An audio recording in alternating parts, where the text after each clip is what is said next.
Yo, what's up, everybody? Rafe Realm here. Make sure to rate, like, and subscribe to the channel. Hit the bell icon so when I do throw up videos and I go live on YouTube, you guys get notified on when I go live.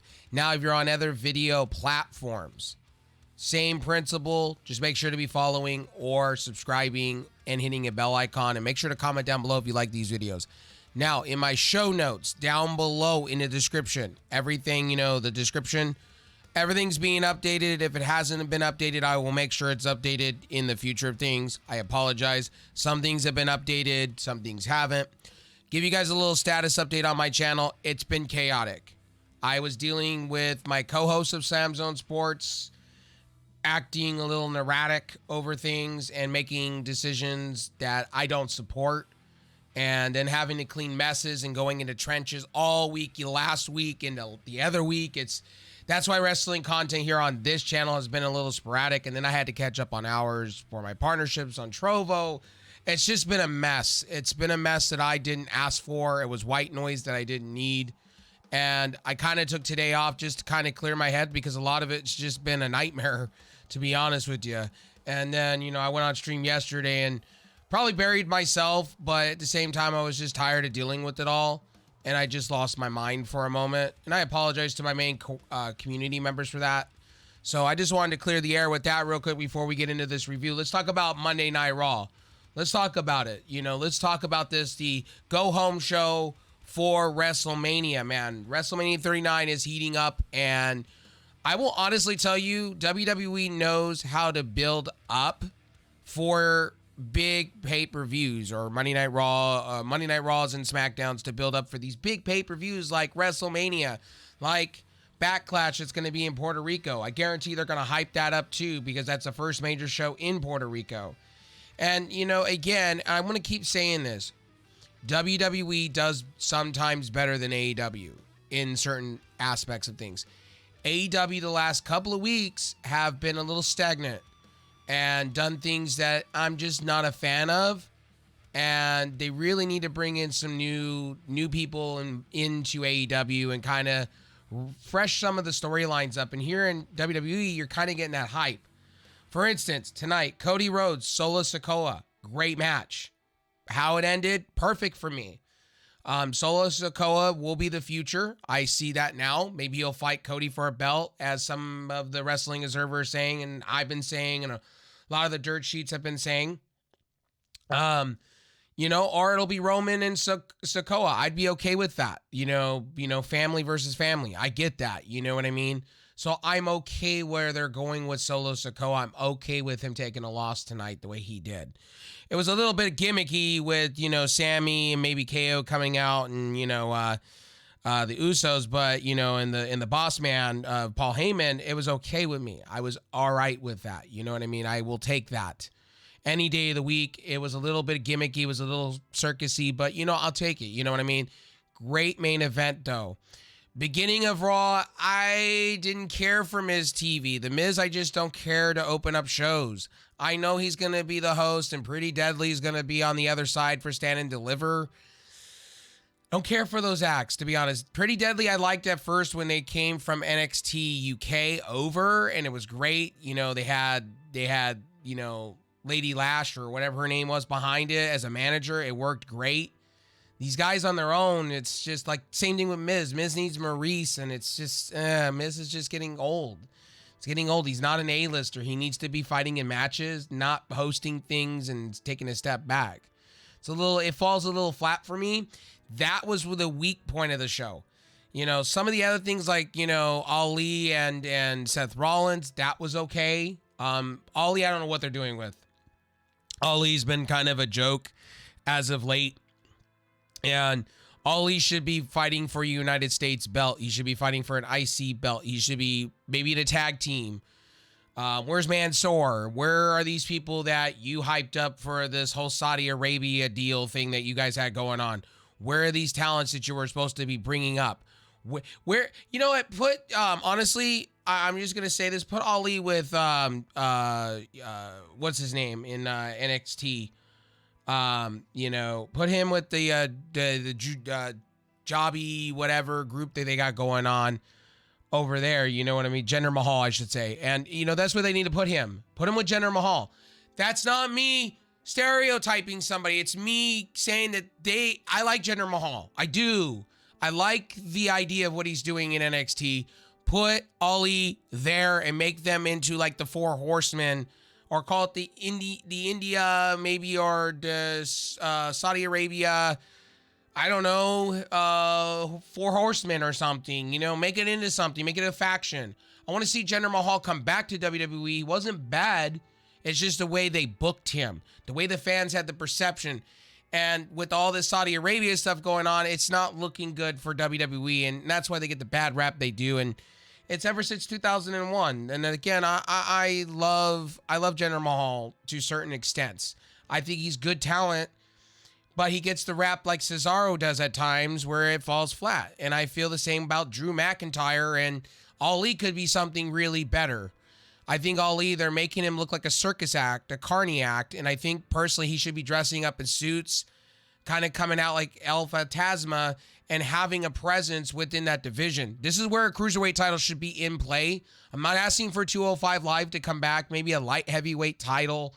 Maybe, Triple H has talked about this, possibly bringing back the cruiserweight title for the main roster and having it as another belt, but that's what they should be doing.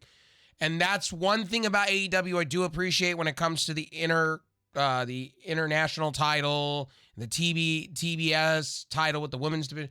I appreciate certain things they do. Yes, it's falls flat at times over there too, but at the same time, I enjoy because it gives those characters a push that they need. Again, I didn't really care for that segment, to be honest with you. Seth Rollins is on a whole different level. You could tell the promo work he does.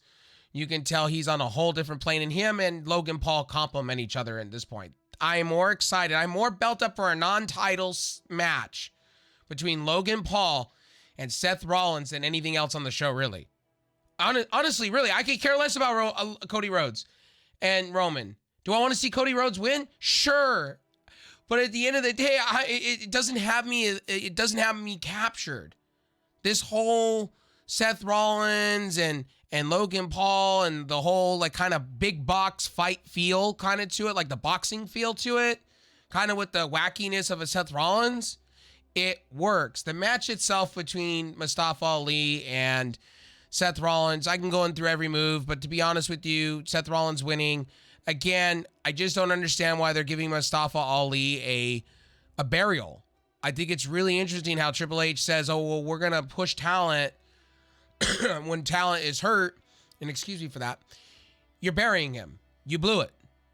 Mustafa Ali was doing very well before he left WWE and hold it out to get a better deal or a better push. At the end of the day, I feel bad for Ali. Ali should have done this, the Monet, Sasha Monet, Mercedes Monet. I didn't mean no disrespect by that, and fight for get out of his contract because he's better than that. I think he would be very well right now with Jupender in freaking Impact right now. He would get more of a push than he would anywhere else. And that's Rafe's saying it. It's my personal opinion. Again, we had Miz TV with Becky Lynch, Lita, and Trish Stratus. Trish Stratus looked out of place.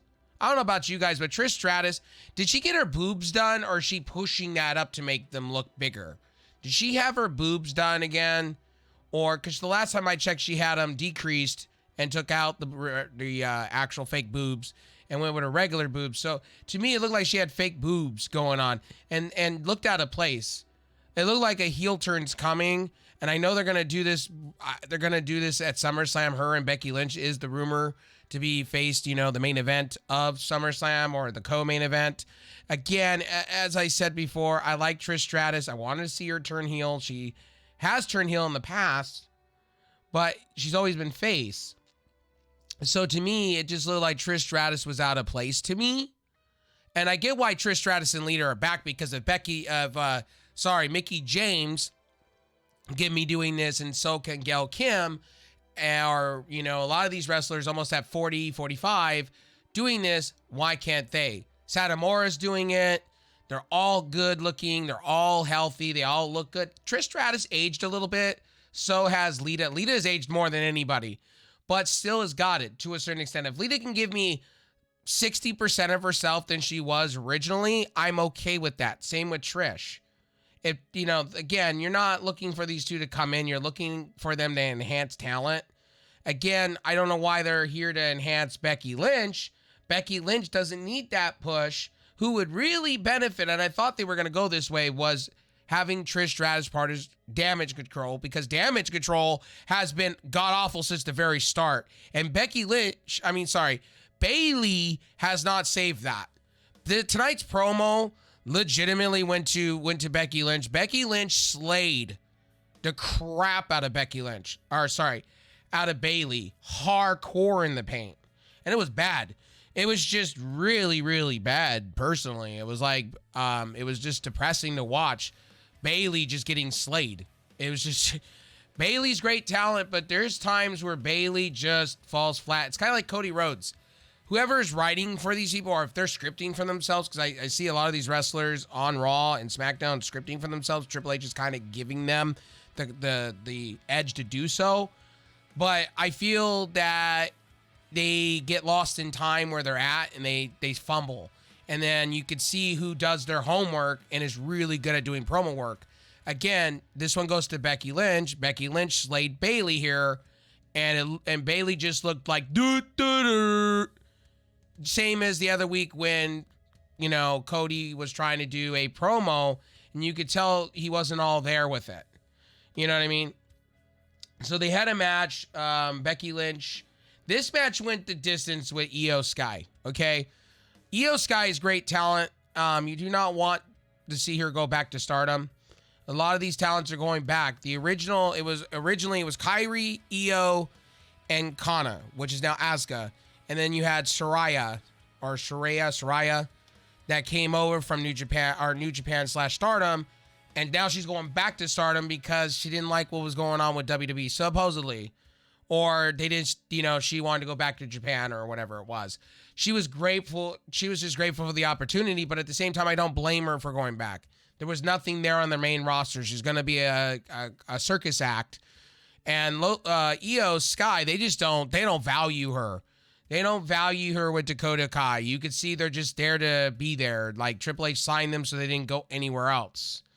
And I really hope Io Sky goes somewhere else when her contract's done. And I really hope Dakota Kai goes with her, because they're both looking like jobbers in the women's division. I'm just saying, jobbers in the women's division, and they're better than that. I could see Dakota Kai in Impact. I could see Io Sky in AEW or Impact doing well. Impact, I'm going to tell you guys this right here. Impact is getting better. Supposedly, Impact signed a somewhat of a major TV deal, and they're going to be reworking the production. They said they may be going live more often, bigger arenas, they're saying, like convention centers and things like that. So Impact is rising. Impact is coming up that pike. Again, people are sleeping on the idea of Impact and MLW, but these two organizations are starting to stack up talent and starting to have 5-star matches, and their views are going up. You like it or you don't. AEW's got to be looking at this and kind of seeing up and coming. And it's like GCW coming up too. GCW is starting to put on some good stuff, and they're looking at getting a TV deal here soon as well. So there's going to be plenty of competition on the weekly television to capture our eyes and things like that. And as I will say this honestly, AEW should be concerned, because AEW does put on maybe like 3 weeks of good television, and then they fall flat a couple of weeks. And those fall flats are starting to hurt them now. You know, yeah, you can have those all-star matches. You can have those dream matches, yes, with Kenny Omega and King Valkingo or whatever. You can have those matches, but if you're not building up to those and you're just overselling it, and there's no build or anything to go to it, people are going to go other places to see it. You know what I mean? Other avenues to see other wrestling promotions. Like Impact is putting on some good stuff with Bully Ray and Tommy Dreamer, and now Scott D'Amore, and it just shows who cares about storylines more. Like Tony Khan could sit here and, you know, be the Booker of the Year, which I think is questionable, because at times Tony Khan does great booking where you go a few months and you're just like, damn, he's Booker of the Year, and then the next minute you're like, Is this Vince McMahon booking? Is this trash booking? What is this? You know what I mean? So that's Tony Khan for you. And again, Tony Khan needs to kind of peel back that women's division. If they're going to bring in Mercedes Moné, maybe Nia Jax and things like that. Excuse me, I burped. Excuse me, I was trying to hold that in. Anyway, in this recording. But again, as I said, Monday Night Raw, literally, no joke, really good show. We had Seth Rollins defeating Mustafa Ali, literally a squash match. I'm not going to go into all of it. Again, Seth Rollins is a fan favorite. Kevin Owens, fan favorite. Sami Zayn, a fan favorite. You ain't going to stop that. So, again, Baron Corbin complains, to Adam Page not having a match at WrestleMania. Baron Corbin's being buried by the company. Do we all not realize Baron Corbin needs to go back to the Darewolf or go back to the biker Baron Corbin because this shit that he's doing ain't working. And they need to go back to originally what he was in NXT. He was beating people with the deep six and beating people convincingly and being good. I have been a Baron Corbin fan, and I will get shit from some of you. Well, Baron Corbin, it's the way they're booking him. If they just booked him a little bit better. And don't listen to every single freaking wrestling person out there that says, oh, he's trash. Look, again, we said this about other talent. We said that about Drew McIntyre when he was in 3MB, and then he went into Impact and did the whole rising thing with Eli Drake and all them. And look what happened. Tama Tonga, look at all of them now. Their careers have boosted. Now WWE wants Tama Tonga at the almost age of 40. And so does AEW. Again, as I said, you could turn yourself from a diamond in the rough to a diamond easily. Baron Corbin, they just need to reset him and put him back as the biker guy, Baron. Have him come out, kind of take a page from The Undertaker's book, to be honest with you. Brock Lesnar and Omos, I could care less about this. Does anybody care about Omos, really? If this is going to be Brock Lesnar's last WrestleMania, do you really want Omos to beat him here? I'd really want Brock Lesnar to go out on a high point. I want WWE to do something for once. If he's really going to be retiring, let him go out on his terms. This is the thing I don't like about WWE. They did it with Shawn Michaels where they had him lose. They had it with The Undertaker lose. Have Brock Lesnar win. Have him have a send-off. Have him thank the crowd. And kind of put over Omos at the same time. I could care less about this weigh-in. Stepped on the scale. He was 400 and something pounds. He's a big giant. He's a big brute. He's the, Nigerian Big Show. Who cares? Almost, rah, rah. Who cares? Who cares? Omos is a, that's what he is. I could care less for Omos. Omos is that shit that shouldn't even be on television. Braun Strowman, I like a lot. He is doing amazing literally on television. He's doing amazing shit with Ricochet, and I am loving it to hardcore pieces. Anyway, we had an interview with Rhea Ripley. Rhea Ripley should be winning the title this weekend. I'm just saying. I'm giving you WrestleMania predictions on top of what I would do an episode of predictions. Too many videos this week for me. I got a lot on my schedule, and I got a lot of streaming to do. So, anyway, had an interview with Byron Saxton. Ripley, knew Charlotte Flair's accomplishments, but don't need to be reminded every week about the 14-time champion. Rhea Ripley said she's going to break Charlotte Flair, and she's going to respect me. This is what I got to say. That's basically cursing words in blurpage, but I'm just going to say, literally, I want to see more Rhea Ripley. I want to see Mommy. I'm serious with the title. I'm not kidding you. I want to see Dominic Mysterio every week praising Mommy like a mistress. I'm just saying. I don't know about you guys, but I really want to see Rhea Ripley become a mistress. I'm just saying. Or dominatrix. I don't know about you guys, but Rhea Ripley can all day long. I'm just saying she should dress up in a latex catsuit, literally with a whip, and have Dominic Mysterio as her blah, blah. You know what I mean? I'm just saying, because he says your mommy, right? that shit would be epic, though. But WWE's PG, and they don't go that way, but they're kind of going that way with that. So I would like to see Rhea Ripley do that. That would be kind of cool. But again, it's PG. Wishful thinking, right? Anyway, and then Finn Balor had a pre-tape promo. Balor invited Edge to go to his dark place and used candles or whatever to summon the Balor. Basically, he's coming out as the demon king or the demon or whatever. I mean, about time. I'm just saying about time. I'm just saying. We had an 8-man tag team, the Street Profits, Ricochet, Braun Strowman, defeating Alpha Academy and the Viking Raiders. Who cares? With Valhalla. Viking Raiders are being squished. They're a jobber team. Don't even know why they brought back what's-her-name from the Riot Squad to begin with. He wasn't that good. We haven't seen her in a match. She should be a force in the women's division. They're making this team look like the next coming of Assassin's Creed, you know, Black Flag, Valhalla, whatever. I don't care. It's just... they're better than that, and Triple H is just like that, and it's just annoying to me. So, anyway, Maxi Dupree was basically, she used to be something else, and basically was backstage with Otis. They're gonna turn Otis away from the Alpha Academy and turn him into this love thing. It is just the most stupidest thing I ever heard in my life, to be honest with you.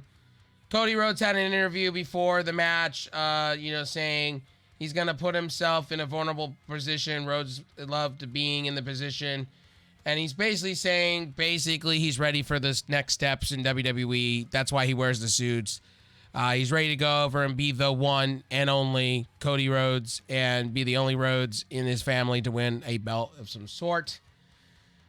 Basically, they praised Asuka and Belair technically with their attributes, how Asuka had an undefeated streak, and it got ruined when she went into the main roster. Those are blurbs because those are my bad words I'm about to say off my mouth. And Austin Theory cut a somewhat of a, I don't understand with no arena, and said basically if the fans weren't here, basically John Cena cutting an empty arena promo. He didn't know that there was fans for the person who wanted the next Austin Theory. He did himself. Austin Theory wasn't letting Cena go into as the hero people look up to Cena, but Cena would be looking up after him after the WrestleMania match. I will make a wild prediction here for WrestleMania. I think John Cena walks out with that belt and goes into Puerto Rico and puts over. I think he's going to put over Austin Theory. I could be wrong with this. I think John Cena is going to be still in WWE. I don't think he's going to retire, as some people think. Has John Cena aged? Yes. Do I think John Cena should retire? No. I think he should win the title. He's got some more left. I think he's got about another few feuds left in him. I think by next WrestleMania, that's when you should have John Cena be retired. You know what I mean? That's when you do it. Not now. Stacy Keibler gets announced into the Hall of Fame of 2023 with Andy Kaufman, Great Muta, and Rey Mysterio. Great pick here. Stacy Keibler was my childhood, honestly. Good on her for being in the Hall of Fame. I praised this. I actually cheered it on because I was a huge Stacy Keibler fan when she was in WCW wearing hot girl shit, and the same in WWE when she was wearing hot. Do some of the PVC and leather and things she was wearing, oh my God. I am just saying, as a kid, I was a horn dog. I don't know about you. Same with Trish Stratus and Sable and Sunny. I mean, again, Stacy Keibler was my childhood, and I'm grateful to see her there. Sonya Deville, again, with Chelsea Green, defeats Candice LeRae and Michin.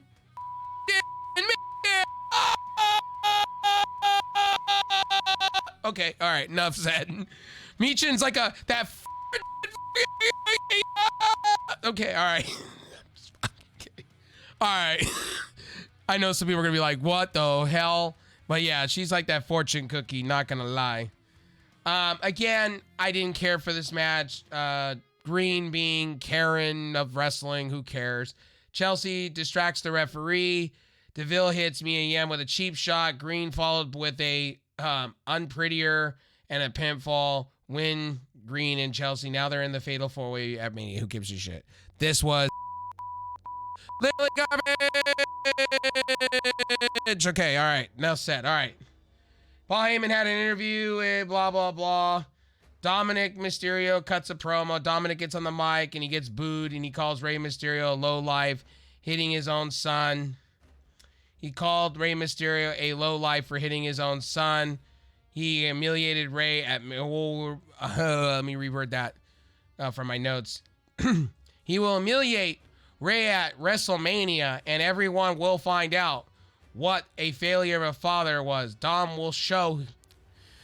Rey Mysterio may put his own son over at Mania, okay?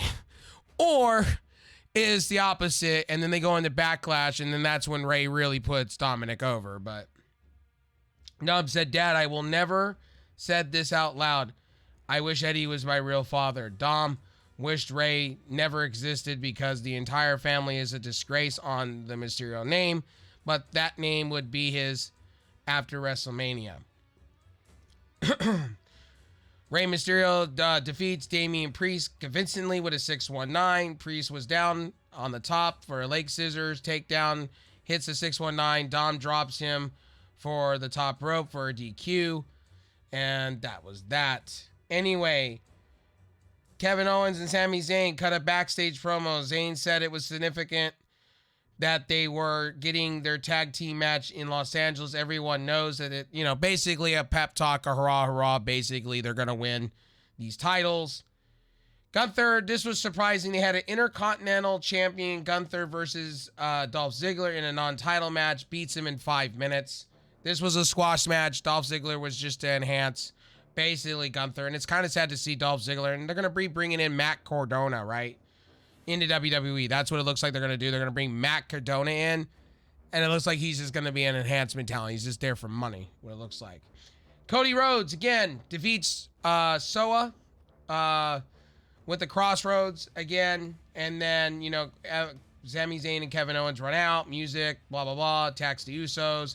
We have a big sprawl, and the Usos tried to come in and interfere. Paul Heyman tried to interfere, and Cody Rhodes ended up winning with 2 Crossroads, I think it was, back to back, and a Cody cutter, a couple Cody cutters. Soa Sikoa tried to go for a Samoan spike, didn't work. Soa, they put him over technically in this match. He's not ready to go over yet, but they put him over. As I said at the very beginning of this review, Solo's gonna be your future. However you want to slice it and dice it. He is Umaga-esque, a little different, but is Umaga-esque, part of the family. And at the end of the day, that's good stuff. Seriously, that's really, really good stuff. I got to give Raw a review. I got to give it my honest opinion. I'm going to give it a B++. Literally B++ across the board. I think it was simply a 7.5 or 8.5, sorry. 8.5 out of 10. B++. It wasn't bad. It was a good hype show into WrestleMania. These are things WWE needs to do going forward. They need to have somewhat of high points, low points, high points, low points. I wish Raw would be a 2-hour show because it would work out great, but it panned out great for us as in fans. So WrestleMania is looking good. Can't wait to see what NXT is going to be doing for stand and deliver. Excuse me. And I can't wait to see what SmackDown is going to do going forward. And I want to see what they're going to do throughout the week. So if you're going to be watching SmackDown, stay after the fact on Peacock for the Hall of Fame. I'll be watching that and reviewing it and all that good stuff this week. So a lot of WrestleMania stuff, and there's a lot of shows going on, a lot of pay-per-views that I'll be watching over this week. And I will see you guys in the streams. I will see you guys in other wrestling reviews this week. Thank you guys for watching. I will see you guys on the next one. Hopefully you guys liked Raw. Hopefully some of my predictions come true. Again, I want to see Kevin Owens and Sami Zayn win those tag team belts. I'm invested in that.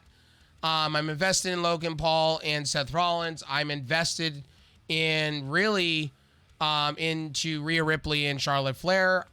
There's a few matches I'm invested into. I'm not really invested in that Roman Reigns and Cody thing because it can only go 2 ways.